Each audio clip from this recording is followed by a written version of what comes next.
લાકા dog હળદર આવી ગઈ છે અને પેકિંગ ચાલુ કરી દીધા છે 500 ગ્રામના. જો મસ્ત એની સ્મેલ એક નંબર હોય, કારણ કે આખું અલગ જ ઔષધિ છે. એમ ઔષધિ કઈ તો ચાલે, દવામાં જ બધા ઉપયોગ કરે છે. દવામાં જ ઉપયોગ, ખાવામાં ઉપયોગ કરે છે, પણ વધારે તાજી દવામાં. અને હવે લોકોને ખ્યાલ આવી ગયો કે ઓરિજિનલ શું છે.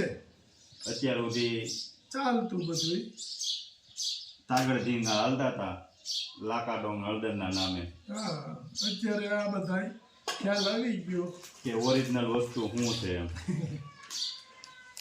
આ વસ્તુ એકદમ. અને આપણે તો જેટલી ઓલી હળદર આપણે નોર્મલ હળદર જે શાકભાજીમાં નાખવાની જાય છે એ જ માત્રામાં આ જાય છે. એટલી જ જાય, 2 કિલો ચાલુ જ હોય એક ચાલુ. અને હવે લોકોને ખ્યાલ આવ્યો કે ઓરિજિનલ વસ્તુ શું છે. શું કહેવાય એમ. લોકોએ પેલા બીજેથી મગાવી હતી ને હવે આપણી પાસેથી મગાવી હતી, એટલે લોકોને ખ્યાલ આવ્યો કે આ કયું ઓરિજિનલ છે ને કયું ડુપ્લિકેટ છે. અને ભાવમાં રીઝનેબલ, હા, ડુપ્લિકેટ કરતા. અને આપણને તો ખ્યાલ જ નહોતો કે ભાઈ જે હોય, પણ પોરબંદર જે બેને મગાવી ત્યાંથી ખબર પડી. અને ત્યાર પછી આપણું પહેલું જે પાર્સલ ગયું હતું લાખાડોંગનું ને એમાં જ ખ્યાલ આવી ગયો. અને ત્યાર પછી કે જેટલા રિવ્યૂ આવ્યા એટલા લેટેસ્ટ જ એમ. બહુ ડિફરન્ટ છે, બહુ ડિફરન્ટ છે એવું જ કહે બધા. એ તો ઓરિજિનલ ને ડુપ્લિકેટમાં તો ફેર પડે જ ને. જો 500 ગ્રામના પેકિંગ થવા મળ્યા છે. મસ્ત. અને સીધા પાર્સલ. હા, જાત મહેનત. હો, અમે જો બા નિરીક્ષણ કરે છે બેઠા બેઠા ઈ જ કે છે, અને ધ્યાન રાખે છે છોકરાઓ બરાબર કામ કરો છો ને એમ. કેમ બા? ભોજનમાં પાપ કરીએ જ નહીં ને. 500 ગ્રામ માથે હોય આપણે. એમ જ કે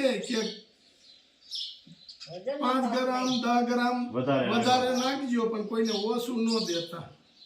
5-10 ગ્રામ વધારે જ હોય. કાંટો છે, આ ધર્મનો કાંટો કહેવાય. આની ઉપર તમે અને આ તપેલી અમે માઇનસ કરી હોય હો. હા, પછી રોકવાનું. માપમાં પાપ નહીં. હા, તો તમને કેમ લાગે છે બા અમે આગળ આવ્યા છે ઈ? બસ આશીર્વાદ જોઈએ.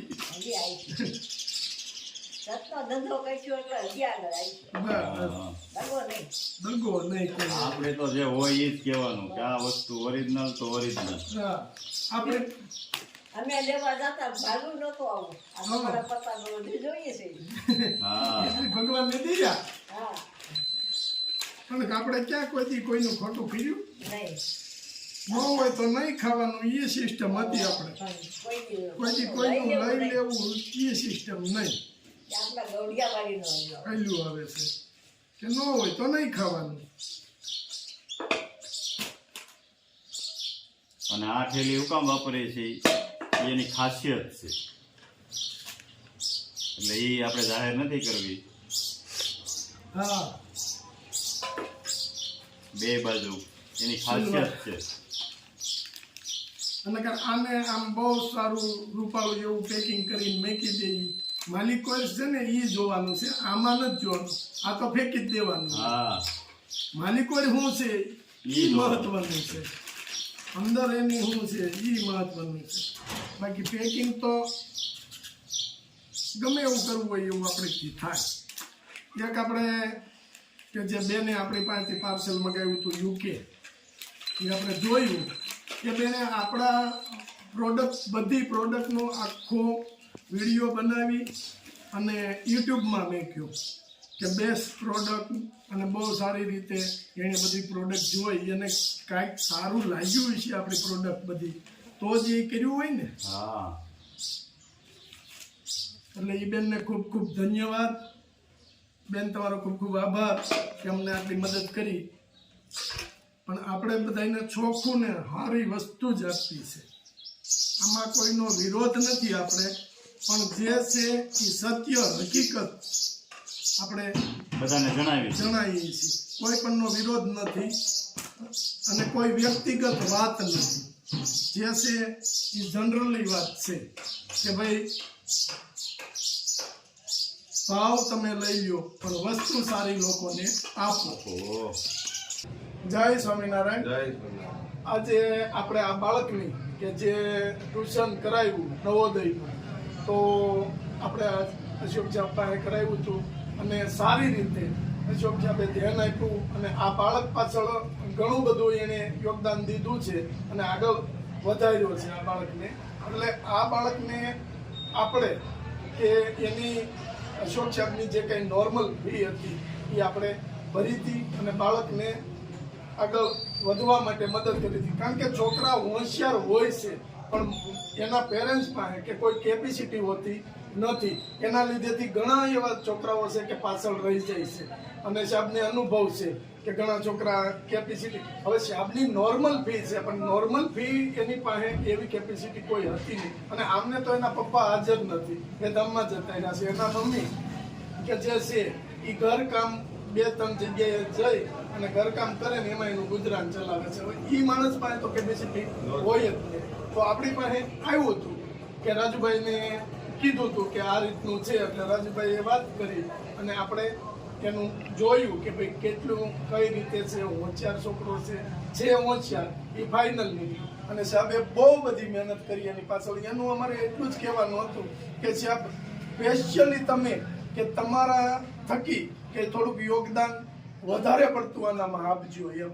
ઘણા બધા છોકરા છે પણ આનું બહુ બધો ખ્યાલ સાહેબે રાખ્યો છે. તો ભાઈ પાસ થઈ ગયા છે અને હવે આગળ સાહેબ વાત કરશે. રાજુભાઈ અને ગુલાબભાઈની જે ટીમ બે કામ કરે છે એ ખરેખર જે ધ્યેય લઈને આવે છે એ ધ્યેય સાર્થક કરીને કામ કરે છે. તો એમને એવું નક્કી કર્યું કે ભાઈ આપણે ગામની અંદર કે આજુબાજુમાં કોઈ ઉગી શકે એવા ન હોય, બીજા આર્થિકથી કમી ધરાવતા હોય એવા બાળકોને પસંદ કરવા. તો એમણે તપાસ કરતા આ ભાઈની એક ભાળ મળી. એમના પિતાની માતુશ્રી છે પણ એ અસ્વસ્થ છે અને પાકા કામ કરીએ છે અને એના માટે 100 રૂપિયા કાઢવા હોય તો મુશ્કેલ છે. તો એને જે યુટ્યુબના માધ્યમથી જાહેરાત આપી તો દાદા ઓન ધ સ્પોટ મળી ગયા અને આ ભાઈ મારા ક્લાસમાં આવ્યો. મેં આનું શૂન્યમાંથી સર્જન કર્યું છે. અત્યારે એ સારી સ્કૂલ એને મળી છે અત્યારે અને સારામાં સારી સ્કૂલમાં અભ્યાસ કરશે. એ શ્રેય એ આ બે લોકોને જાય છે અને એને ખરેખર મને એવું નહોતું કે કદાચ સાર્થક થાય પણ એને મારા કરતાં એને સાર્થક કરી બતાવ્યું છે. મેં સાર્થક કર્યું છે, મેં ધ્યાન આપ્યું છે. છતાંય અત્યારે યુટ્યુબના માધ્યમથી પેશન્ટ લાવે છે પણ પછી જે થવું એ થાય, પછી કંઈ નથી જોતા. પણ આ પહેલેથી છેલ્લે સુધી એ ધ્યાન આપી અને એનું યોગદાન પૂરું કરે છે અને ખરેખર આવું કાર્ય કરતા રહે એવી હું અભ્યર્થના આપું છું. અને મારા ક્લાસમાં રૂપિયાવાળા નહીં પણ આવા જ બાળકો આવે અને હું આગળ વધારું એવી મને મા સરસ્વતી પ્રેરણા આપે અને આવા બાળકો આગળ વધી અને આપણું નામ આ ટીમનું નામ રોશન કરે એવી શુભકામના. અને સાહેબ આને અભ્યાસ કરાવ્યો તમે અભ્યાસ કરાવ્યો એટલે હોશિયાર છોકરો તો હતો રાઈટ છે. એને સારામાં સારા માર્ક્સ આવ્યા છે અને મેરિટમાં આવી ગયો છે એટલે તો સ્કૂલ મળે. મેરિટમાં આવે તો સ્કૂલ મળે તો સ્કૂલ મળે અને સારામાં સારી એના વાલીને અત્યારથી 10 લાખ રૂપિયાનો ચેક આપી દીધો કહેવાય. કારણ કે 12 ધોરણ સુધી રહેવા જમવા કરવાનું બધું ફ્રીમાં સરસ. તો આવા બાળકોની જિંદગી કે અમે તો શું છે કે અમે આટલું કરી અને તમારી સુધી મેકી જાય. સાચું યોગદાન તમારું છે. અને દાતાશ્રી આપણે કેનેડાથી જયાબેન અને ભીનાબેન એમની ફી ભરી આ બાળકની આખી જિંદગી સુધારી નાખી. આખી જિંદગી એની તો સુધરી, પણ એના મમ્મીની જિંદગી સુધરી, આખું ઘર તરી ગયું કહેવાય એમ. એટલે ઘણા બાળકો આવા છે, ભણવું છે પણ એને આર્થિક પરિસ્થિતિ નબળી છે, પણ જે તમે યોગદાન દીધું છે. અમે તો ફી ભરી ગયા, એની પાછળ અમે એક વીકની અંદર તપાસ કરવા આવતા, દર વીકે, બરાબર. તો અમે તપાસ ખાલી કરી જઈ, બાકી તમારી પાસે જે અભ્યાસ કરે છે એમાં તમે જે ધ્યાન આપ્યું છે ને એ અમને ખૂબ આનંદ થયો. અને અત્યારે પાછું એવું હતું કે 27 થી 28 છોકરા હતા, એ બધાય પાસ થઈને મેરિટમાં આવ્યા છે. અશોક સાહેબના બધાય છોકરા. હા, એ આપની કૃપા અને માં સરસ્વતીની કૃપા. અત્યારથી મેં ટૂંકા ગાળાનો ટ્યુશન ક્લાસ લગભગ મારે 4 વર્ષ થયા. 4 વર્ષમાં સીઈટીમાં મોસ્ટ ઓફ બધાય છે, નવોદયમાં દર વર્ષે એક હોય છે, છતાં આપણું બહુ બેસ્ટ રિઝલ્ટ આવે છે. અને ઘરના બાળક છે એ રીતે જ મારે ભણાવવાનું હોય છે. અને બાળકો આપણે યાદ રહે, ફી આરે કોઈ જોવાનું નથી, બાળક કેવો છે કોણ છે એને જ જોવાનું, પણ શિક્ષણ એ મારો ધ્યેય છે. અને જયાબેન ને પીનાબેન ને ખૂબ ખૂબ ધન્યવાદ કે બેન તમે આ એક ફી ભરી કે આ બાળકને આખી જિંદગી સુધરી ગઈ. આવા ઘણા બાળકો છે, કોઈ પણ ને કે કોઈ નાના માણસને બાળકો છે કે આપણી એક નાની એવી મદદથી એની આખી જિંદગી સુધરી જાય છે અને બાળક ઘણું આગળ આવે છે.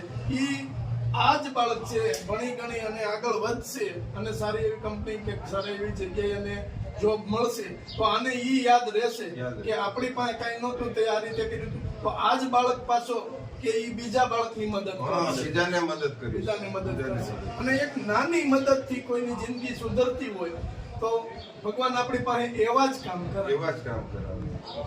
જય અને અશોક સાહેબનો ખૂબ ખૂબ આભાર. Thank you. ધન્યવાદ કે આટલી મહેનત કરી. આપણે ઈશ્વરીય માં સરસ્વતીની કૃપા.